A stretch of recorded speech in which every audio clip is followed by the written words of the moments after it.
I did a video recently on my YouTube channel. And so back in the early 2000s, Bush's was everyone should own a home. Well, that created the the crash that we boom had, and bust, yeah. and we've never really recovered.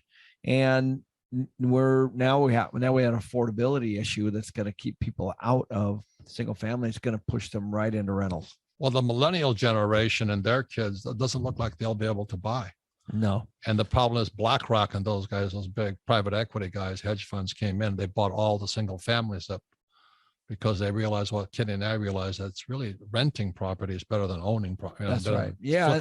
And they're moving money into hard assets, right? To try to get, inflation's big.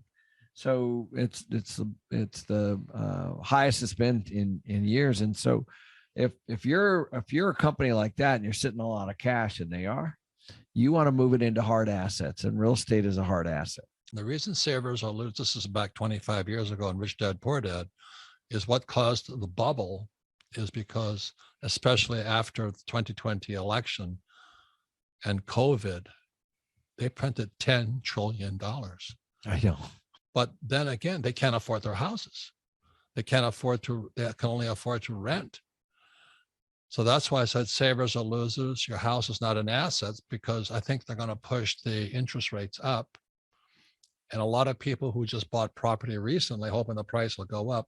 What happens if they raise interest rates on your house? What happens to the value? So traditionally, when rates go up, a value of real estate goes down. Yeah, that's the way it's supposed to work. Hopefully people that have been studying your stuff, my stuff, they're in fixed rate debt, they're in hard assets, they're in cash flowing real estate, and they're on the right side of this, because the truth is there are going to be people on both sides.